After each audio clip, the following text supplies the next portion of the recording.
chicken, chicken, bark, bark, chicken heads, bark, bark, chicken, chicken, bark, bark, chicken head, something, something, something. Welcome back to another Hoagie Boy MMA predictions and betting breakdown. You heard that right. Predictions and betting breakdown. The show where I break down fights from the Dana White Contender Series. The Dana White Contender Series, not regular UFC Fight Night, but the Dana White Contender Series.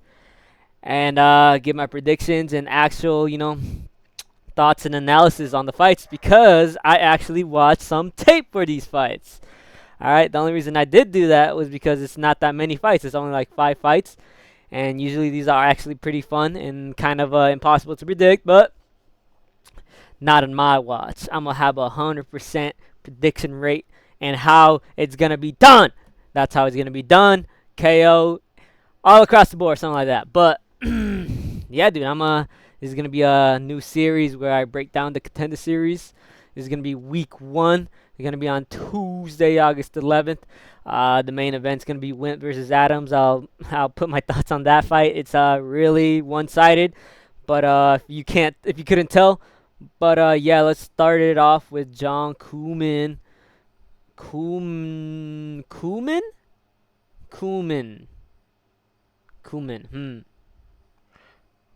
I don't know how to say that.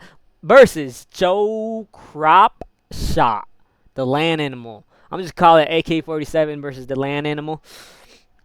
John Koolman, undefeated, 10-0. Let's check his record. He's got 3 wins by KO, TKO, 7 by submission, 0 by decision. So he's only won by finishes throughout his career. His 10-fight career. His last win was an arm triangle choke. And the one before that was also an arm triangle choke. And before that was a Darce choke. And before that it was a KO, TKO. So this guy finishes his fights, man. And I wrote a couple notes down here, man. This is a new Hoagie Boy MMA, man. This is new Hoagie Boy MMA analysis and whatnot. But right here, about it. He is mainly a wrestler. He goes for the takedowns immediately, almost into the first round, a couple seconds of the first round. He has really good trips up against the fence.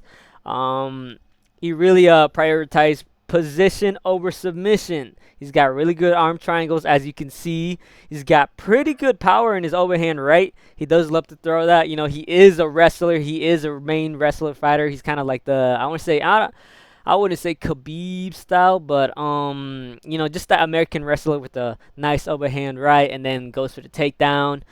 Let's see what else we got here. He's got good power, overhand right. He pushes up against the fence so he can get his takedowns again. Usually tries to go for a trip, or maybe could get like a double leg against the fence. He's got good elbows and grounded pound. So when he takes down his opponents, he usually sometimes goes for a couple of nasty elbows, nasty grounded pound. And yeah, sometimes he goes for the rear naked too. What do I see? Let me see. And I wrote he slimed out an Uber driver. I don't remember why I put that down. What did he slime him out? I think it was an 0-1 Brandon. Yeah, I think it was this guy, Brandon. Oh yeah. All right, so he slimed out this guy in 9 seconds. This guy looks like I don't know. He kind of looks like an. I don't know what to say him. I don't know. This guy, Brandon Fagon, he fought. Kind of looks like a cartoon character where his head is just on his shoulders, and you could tell that he was way out of John AK-47's league. He just looked like he didn't belong in there. But yeah, dude, AK-47 has had a couple of cans, right? A couple of cans, but that's usually normal around the regional circuit. But other than that, he's gone against 8-3. I don't know, 8-2, 2-1. That's not that good, but 6-6, 0-1, 5-6, 15-13. All right, competition. You could tell that they're kind of feeding him some cans, Uber drivers, if you know what I mean. But he is really good at wrestling, really good at getting takedowns, ground and pound, getting trips up against the fence, got overhand rights. And yeah, dude, this guy's dangerous. He's never gone to decision. So looking for him to probably get a rear naked, if not a Darce choke, something like that, right? He really loves the rear naked. Also had an arm triangle in his second fight, but yeah, dude, this guy's pretty versatile on the ground. Yeah, that's about it for AK-47 John Koonman. Next we got is Joe Cropshot, the land animal. This guy is 7-3. He's on a 3-fight winning streak. No, 4-fight winning streak. I'm counting the. Let's see. Let me get this shit out the way. All right, 4-fight winning streak. Before that, he was on a 2-fight losing streak against a guy named Daniel Compton and Cody Brundage. Oh my God! How did I not see this? How did I not see Cody Brundage in my research? I kind of missed that, huh? He lost to Cody Brundage, but that was when he was kind of good. Cody Brundage is actually all right. If I'm be honest, he's kind of hit or miss, but. And before that, he lost against Ryan Coe. So he's lost against, UFC level. Not, the greatest level, but UFC level. And a guy named Daniel Compton, who's 3-2 and is now 8-4. Not too bad, to be honest. And a guy named Orion Kosh, who's 8-2. Okay, that's not too bad. That's not too bad. Let's see. Let's check my notes here. So he can handle the blitz. He's more of a BJJ wizard. Not a wizard, but he's a black belt. He usually wants to get it to the ground and get the rear naked, get whatever he can get on the ground. But again, he can handle the blitz. I've seen in a couple of fights where his opponents do kind of make him into the nail, but he's able to survive it. He's able to survive it and come back. Keep composure. He's got really good recovery. He was, I think, in one of his fights, he got knocked down. But he was able to recover well, get back up, and then ultimately get the finish. He's good off his back. He's got really good back takes. Got some good double leg takedowns. He can weather the storm again. He does get beat up on the feet, though. He does get beat up on the feet. Really good grappling prospect. But yeah, again, does get beat up on the feet. So he's gonna obviously, look to get AK-47's back. And try to get the rear naked also. He really also loves the rear naked, obviously. As you can tell by his record, he's got 6 wins by submission, 2 by KO, TKO. He's not really good on the feet. He is really lanky. He's pretty tall. He's 6 feet. Let me see. What is his, is he 6 feet? No, he's 6'3". He's 6'3" feet tall in the middleweight division. So he is pretty big. He's lanky, though. Is he lanky? Nah, he's not too lanky, but he's big. He's big. And let's see here. Yeah, he's a jiu-jitsu dude. He's a jiu-jitsu dude. So he's gonna be like a BJJ guy versus a wrestler dude. And my prediction for this fight. All right. My prediction for this fight. I think this is how it's gonna go. John Koonman is basically going to be able to do whatever he wants to Joe Cropshot. Joe Cropshot just does not. I don't think his wrestling is better than John Koonman's. He has been beaten 3 times before by the likes of Cody Brundage and Daniel Compton and Orion Kosh. He's been submitted and he's been finished on the feet. He's 31 years old. He's gonna have He's gonna have a 2-inch reach advantage. John Koonman is gonna be a little bit shorter, but I think John Koonman is gonna be able to take down Joe Cropshot, do whatever he wants. He could maybe even finish him on the feet. But what I think is going to happen is he's gonna take him down, land some ground and pound, and probably go for the rear naked choke, as Joe Cropshot is gonna try to defend himself. And then he show his neck to AK-47. So I predict a John Koonman rear naked choke in the first round. I do think AK-47 can get it done in the first round, and I think he will submit rear naked Cropshot.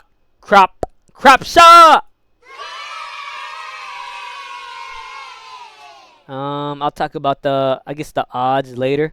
Okay, so we got Ananias Malumba versus Tom Palarigulo. If you didn't know, Ananias, I'm just calling Metal. Metal was actually on the Dana White Contender Series last year, where he fought Marwan Rahiki, the undefeated guy who finishes everyone, but is really chinny and he's actually really crazy. He's about to fight Tommy McMillan.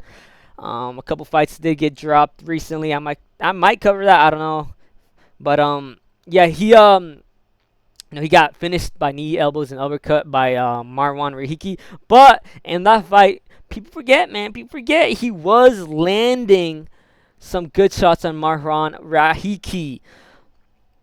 He fought Rahiki in the back and forth. He has a really good overhand right. He goes for a lot of loopy overhands, though. He goes for a lot of hooks, all that good stuff. He is kind of like a little mini tank. He's got really good back takes when he can get you down. He has really he's got good power. And again, he can take down his opponents if he needs to. But he's usually a striker. His last fight against Ahmed Faris, beat him in round 1 by KO. Against Emir El-Shanshuri, rear naked choke. Ground and pound against Jacques Ayana, Jonathan Lamptey by punches. He lost before that to guillotine by a guy named Yazdi Joran. But this guy has a lot of what is it? He's got a lot of comp under his belt. But yeah, dude, he's only really lost against really good people, and I think he himself, Metal, is pretty good. He's gonna be a lot shorter than his opponent. He's gonna be 5'7" at featherweight. And against Rahiki, he was really short, but he was able to land his overhand rights against him. And to be honest, he almost finished Rahiki like twice in that fight, I think. But ultimately, he got tired, and Rahiki was just able to kind of, recover well and land all his crazy punches, kicks, whatnot. That's stuff that Rahiki's known for. But this guy's not bad. This guy's not bad at all. There is alternate reality where he did beat Rahiki.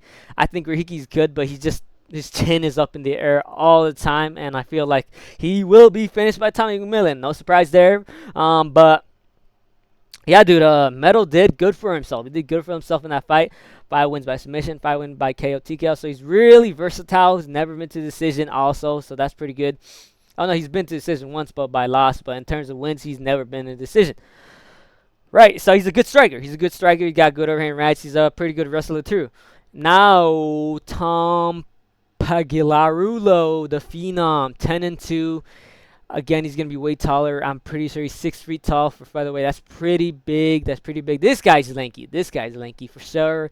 He's got 8 wins by KO, TKO, 1 by submission, and then has gone to decision twice, lost once, and won once by decision. 4-fight winning streak, beat Matt Turnbull, Elijah Harris, Don Chanis, Cody Jenkins, lost to a guy named Oliver Murad, who's not too terrible, and a guy named Nathan Garab, who's also not too bad. Yeah, Tom Pellegrino, he's again 6 feet tall, lanky. He's really open to shots. He's got a pretty good jab though, pretty good boxing, I think. He likes to land knees on the fence, and he can throw a flying knee here and there. So don't be surprised if he tries to land on a couple knees against the fence or a flying knee. He's got really nice kicks, head kicks, body kicks, leg kicks. He got it all.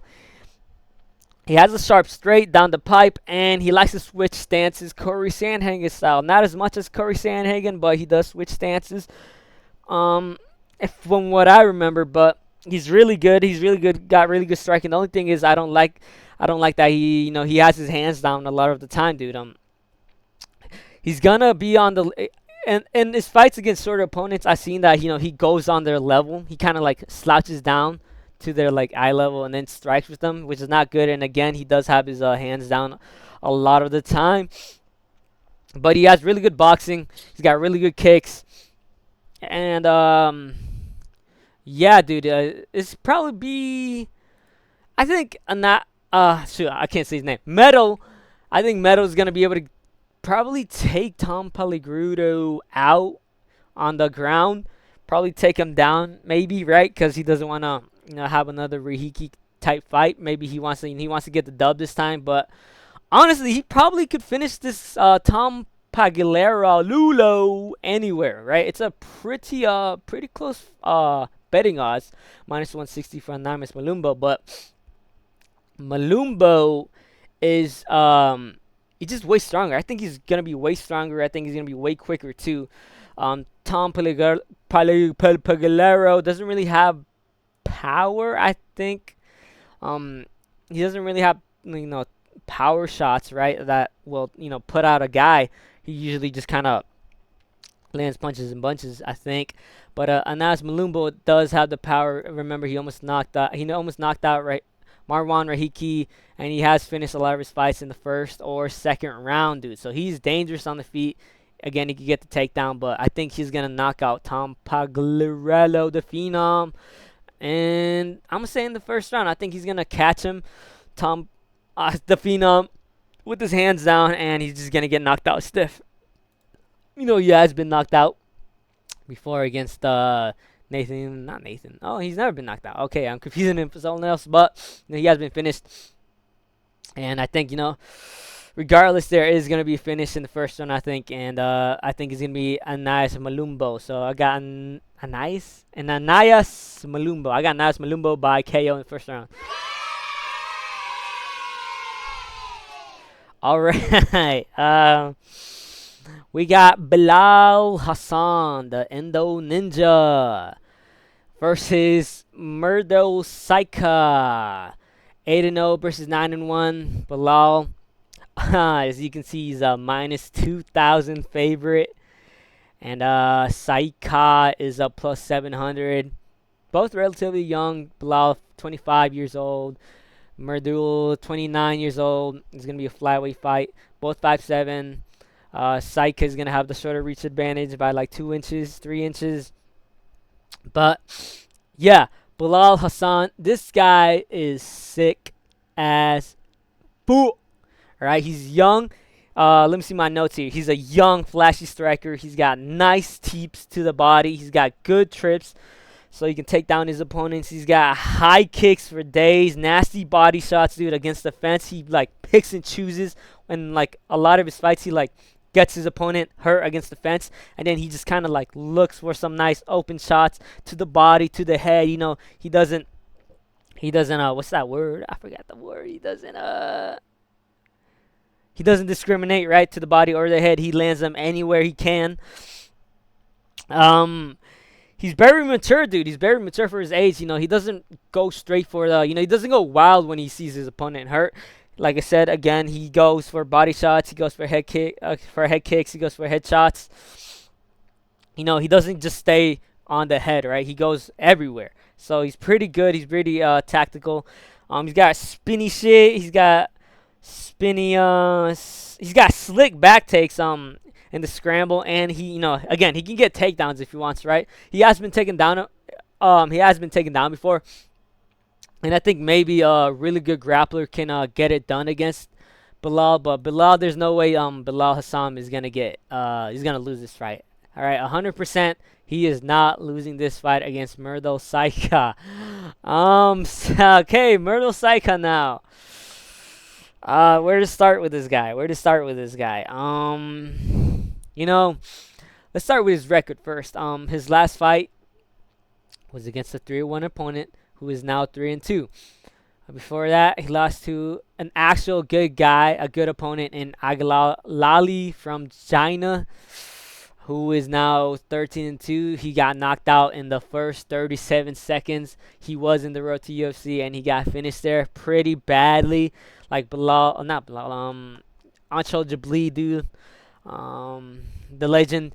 Before that, got a win over a 7-5, now 8-6 Himanshu Kaushik, a 0-0 fighter who is now 0-3, 1-2 fighter who is now 2-7, a 7-6 fighter who is now 7-7, a 3-4 fighter who's now 3-7 fighter, 4-2 who's now 4-4. I mean, you get what I'm talking about. Other than, I guess, his second fight where he lost to a guy who was 3-0, but this dude has not fought in a while, and he has been a minute. But yeah, dude, this guy has just been fighting up against cans, dude. He's been fighting against cans. A lot of his fights have been against other Indians, I guess, in India, and we already know that India doesn't really have a really good a system for MMA fighters, right? India doesn't really have a lot of fighters in general, let alone MMA, right? MMA just, now kind of, getting popular a bit in India, but India just does not have any good competition. and their usually their regional circuits around there is not good at all. These guys really need to go outside of India to get pretty good comp, and training partners. But yeah, 9-1. Can Crusher. He's only beating Uber drivers. I'm gonna be honest, dude. These guys are not good at all. I guess, like I said, the one time he fought an actual, good opponent was a guy from China. Those Chinese fighters have a lot of good competition over there, their home country, dude. And he got knocked out in in the first round in the first 37 seconds. He seems to be all right, striking wise, against his opponents, but again, his opponents are just not good at all. These guys are Uber drivers. They're not good at all. So I guess it makes him seem like he's, competent on the feet and on the ground. He's BJJ is pretty alright. He did get like a standing guillotine against this one guy, but again, he doesn't really have. He has zero defense, dude. Zero defense in the stand up. He gets he got dropped by what was his name? Himashu Kashik, the guy who is now 8-6, which is not a good look for him. And he gets taken down. He can't get a reversal though, and he has submissions in his pocket. But dude, this guy's not good at all, right? 8-1. His record is a farce, man. It's a farce. He's a can crusher, dude. This guy's a can crusher. The UFC again with their little tactics, trying to get an Indian fighter into the UFC. Of course, they got Jabli and Pooja Tumar, but they're not doing too hot. So they really want an Indian fighter, dude. But they're forcing it, dude. They're forcing getting these Indian guys, putting them in these Dana White Contender Series in the UFC early, dude. Because these guys are not good at all, dude. And he's 29 years old, right? Not to say that he can't make it, right? But he's a plus 700 underdog for a reason, dude. He's going to get knocked out by Bilal Hassan by like spinning shit, dude. This guy's like a Beyblade, right? He's kind of like Jay, what was his name? The middleweight. I forgot his name, but he's a Beyblade, dude. This guy's a Beyblade. Sick striking, sick boxing, sick body shots. Can get a trip, can get a takedown if he wants to. And I think he could do whatever he wants to Murdo Saika. He's gonna murder him. He's gonna murder him in the first round by, I'm gonna say, like a spinning head kick. I think he's gonna look for a flashy, TikTok edit type of finish, dude. He's gonna knock this dude's head off. So I'm gonna go with Bilal Hassan by a round 1 spinning head kick KO against Murdo Saika. Probably within like the first 2 minutes, dude. Saika is just not good at all. Next start, we got Abe Alisgar versus Fabrizio Carrega. 8-0 versus 9-1, so seems to be pretty good prospects. Is gonna be a fight at lightweight. Yeah, let me see. Let me check my notes. All right, Abe Alisgar. Last win was against a guy named John Porto. He got it done in the first round. Drew Fickett got a rear naked choke. Eric Rowe got strikes done. Jimmy Saneldine strikes done. Jerome Featherstone decision. Again, 4 wins by KO, 3 wins by submission, and only 1 win by decision. Only gone to the distance once. So again, this is gonna be a fight where I think someone's gonna get finished. And yeah, let's see. Abe, I'm just calling him Abe, Big Abe, Lil A, whatever. He's got really good. He's got big overhands. He's got power. He's got nasty hooks. He likes to throw hooks crazily. Likes to throw head kicks. He push against the fence type of style of wrestling, pressure wrestling, working to get the back. He's got really good ground control. Throws knees up against the fence. And yeah, he likes to go for takedowns right out of the gate. So usually in the first round, I think in this fight he's gonna go for a takedown. And if he can't get it, he'll probably just, try to break him down in feet and then, fade him and, go for the takedown. But yeah, dude, he's pretty good, well-rounded. He's got power, overhand, kind of like a American wrestler type deal where he got a good overhand and then goes for the takedown. Again, he's never been undefeated. Rarely goes to the decision. Has a lot of finishes. He's the 145 minus favorite. He's 25 years old. Fabrizio is also pretty young, 28 years old, but I'm pretty sure he's gonna be way smaller than Fabrizio. He's 5'9" for lightweight, which is pretty short. And Fabrizio is gonna be way taller, way lankier. He's gonna be 6'1". But let's move on to Fabrizio El Cachorro. So yeah, his record, it's basically the same thing as my boy bald head, I forget his name. Abe. 7 wins by KO, TKO, 1 win by submission, and 1 win by decision. His last win was against a guy named Adrian Nunes. Was 8-2, 8-3-1, not bad actually. A 17-8 guy before that, Roman Cordova, a 6'7" guy, Lionel Rojas. Before that, he lost to a guy named Carlos Arana. I tried to find his fight, but I couldn't find it anywhere on YouTube. But apparently he got his arm injured, so take that with a grain of salt. Eric Batista 4-2, a guy who was in 2-5-0-0. So it's not like this isn't like that one Indian guy, his type fights, right, where he's going up against cans. But he has gone, to be fair, he has gone against a couple of cans, but went up against a pretty good guy in Adrian Nunes for the regional circuit at least. And this guy's kind of sick, dude. He is kind of sick. He's a marauder, dude. He's a marauder. He likes to brawl. He likes to throw hands. He's got really nice trips and ground and pound.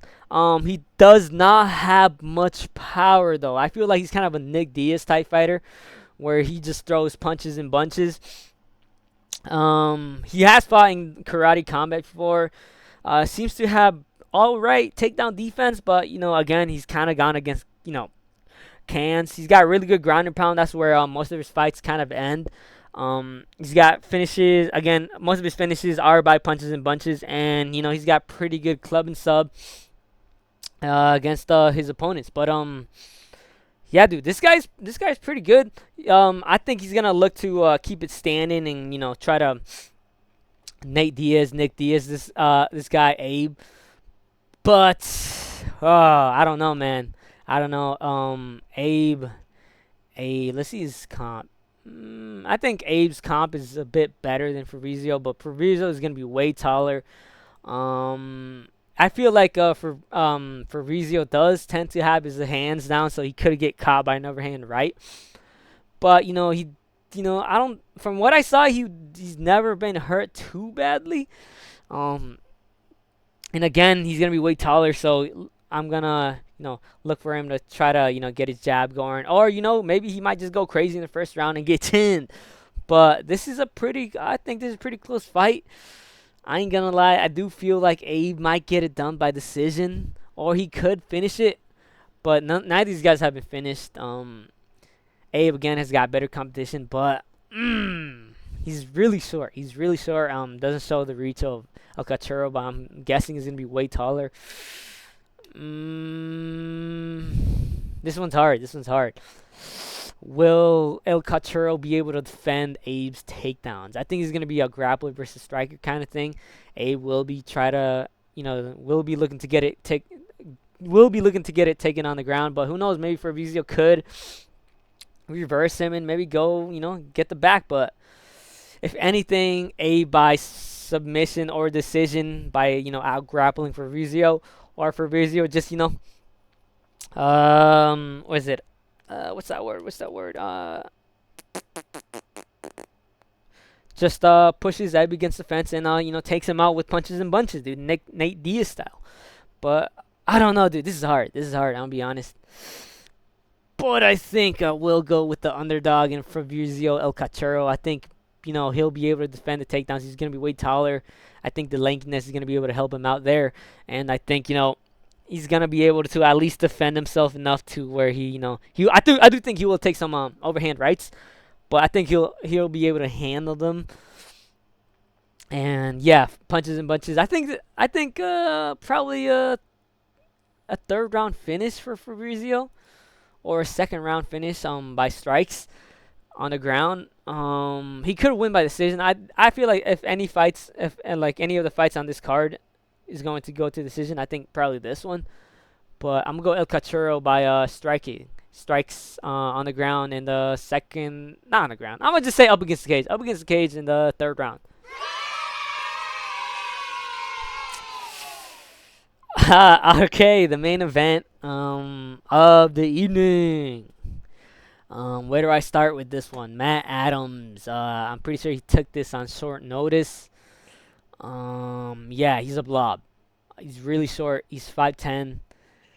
He's 28 years old. He's young, but I'll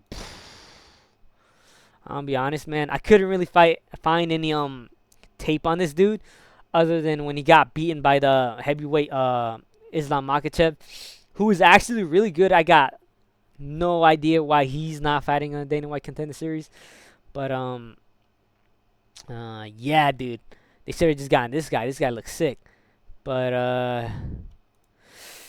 yeah, he's a blob, dude. He's a blob. He's got finishes like any other heavyweight on the regional circuit.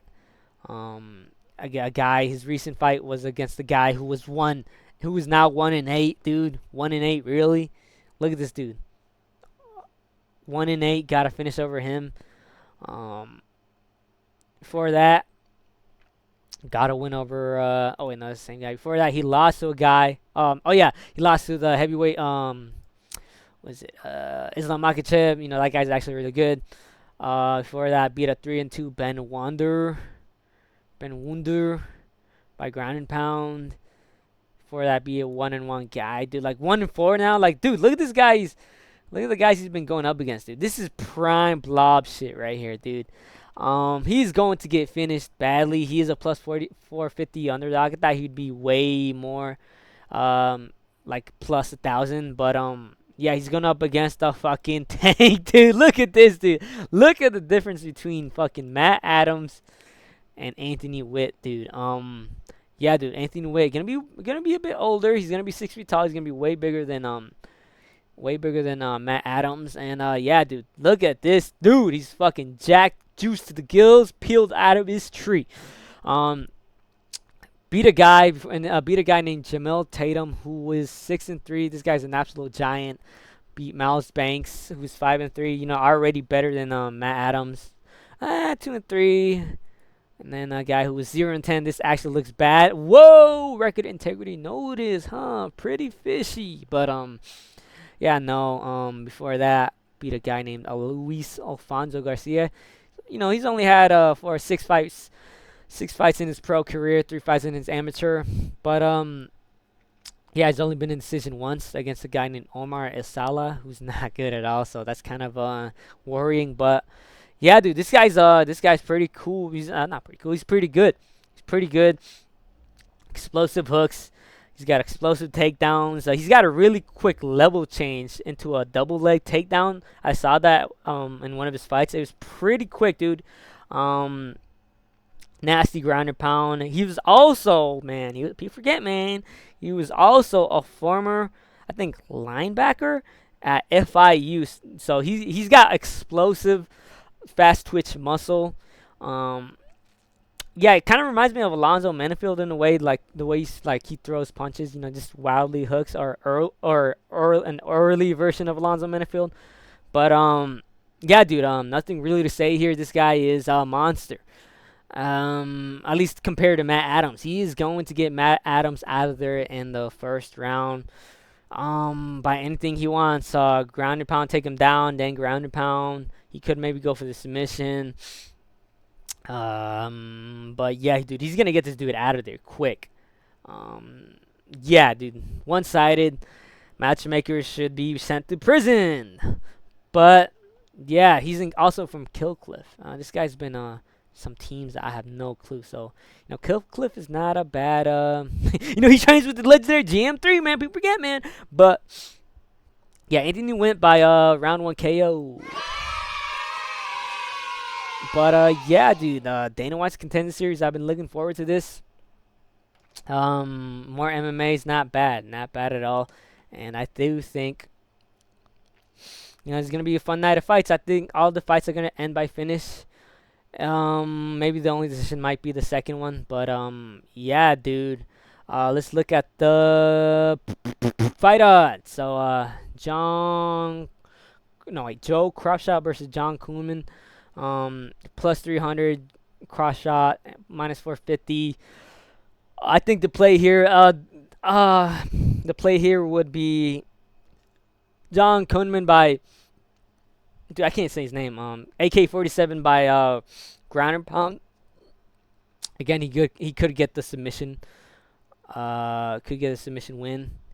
He probably will get a submission win if I'm being honest. So I think the best play would be. I think the best play would be submission for the best play will be dude, I lost my train of thought. AK-47 by round 1 submission. He's gonna take him down, crop shot early, and I think he'll get the rear naked. So yeah, I'm pretty sure that is going to be plus money. The odds for like the what is it like for KOs and submissions and rounds are not out yet, which is kind of surprising. I thought it'd be out by now. Tuesdays on like 2 days, but yeah, dude. I might do the show on like a Monday or something. This is today's Sunday, but yeah, I'm gonna go John Kunman by rear naked choke, rear naked choke. Andy Newitt versus Matt Adams. Again, round 1 KO. I don't know what that'll be. Maybe you can do like under half a round or something. Might be plus money, but I highly doubt it. It might be like minus 100. Anthony Newitt will knock out Matt Adams. If not, maybe you could go with a crafty submission, like rear naked or something. But I do think he's gonna knock out Matt Adams. Matt Adams is a blob. So Anthony Witt, you should go probably like round 1 KO, maybe under half a round. You can get some good odds there. Abe Alasekur versus Fabrizio Escara. Oh yeah, so yeah, Anthony Wynn is like a minus 800. So yeah. But Abe versus Fabrizio, pretty even odds. You can pick whoever you want. I think this is gonna be a 50-50 fight. Pretty hard to tell, so you could maybe go for Abe. He's looking to be like a plus underdog, but the kind of odds are changing every day. So I think Fabrizio for the most part might be the underdog, but it looks here that he's minus 137 favorite. But yeah, dude, this is kind of hard. This one's kind of hard. It could be a crafty decision by either guy, or an Abe decision. Maybe you could do that. Or an Ave, maybe ground and pound, or rear naked. Fabrizio, I think he'll be the most likely to get the TKO. So you can maybe go Fabrizio for like maybe plus 200. I'm guessing that's what it's gonna be. Should've done this show on Monday, but I'm gonna go. I think Fabrizio, or you could go. You don't even have to choose either fight. You could just do like fight to end by finish. I think that'll be plus money. Decision by finish will also be plus money, but I think I think you should go by fight to go, not the distance. So that'll probably be plus money, I think. But who knows? Who knows? But if not, I say go for Fabrizio by TKO. Probably gonna be good money. But yeah. Bilal Hassan versus Murdaki Saika. Again, minus 2,000, crazy odds. Round 1 KO. It's gonna be a round 1 KO. Against Murdo Saika, I just don't. Again, the same thing with Anthony Witt. Probably want to go with under half a round. You could probably get plus money in that, or at least like minus 100 or something. But yeah, Bilal Hassan by round 1 KO. I think that's pretty easy money. You could maybe, I don't know, maybe round 2, but this is gonna end in a finish, so that probably will be like minus 300, 400. I don't know. You could bet the house or something, but don't take. This is just my advice. My advice is the first time I'm doing it, so take it with a grain of salt. Anais Malumbo versus Tom Pellecru. I forgot who were these guys. Oh yeah. Pretty close odds for this one. Anais is looking like the favorite, minus 160. Tom Pellecru, could get it done. I feel like this is gonna be a striking battle. Or maybe a grappler type performance from Malumba, but I do think this is gonna be decided on the feet, and I think Anais is he's fought against UFC level, and Tom Pacquiao does not, he's all right, but I feel like he's kind of tinny, dude. I'm gonna be honest. So I think the move is and then Malumba by KO, probably. I don't know what round. This one's kind of hard. It could end in any round, if I'm going to be honest. So I think just go with the safe, just not to go to decision or Malumbo by KO any round. Um, but yeah, I think that's a safe move. That's the best move. Or maybe you could go fight not to go to distance. That could also maybe be plus money. Damn, I should have done this on Monday. But yeah, that's about it as far as these odds. My first time doing this where I actually like watch tape. I promise I'll get better. I promise I'll get better. This is just the beginning. But yeah, dude, I'm looking forward to it. It's gonna be fun night of fights. I might. I don't know. I was thinking of maybe streaming this. I'm not too sure, but we'll see. Stream it to 0 viewers. But I don't know. I don't know. We'll see. We'll see. But yeah, that's about it. Yeah, I'll make my predictions for UFC 330, right? Islam Makhachev versus the Cuck, and yeah, that'll be out Monday hopefully, and yeah, I might go live. I don't know yet, but yeah, later.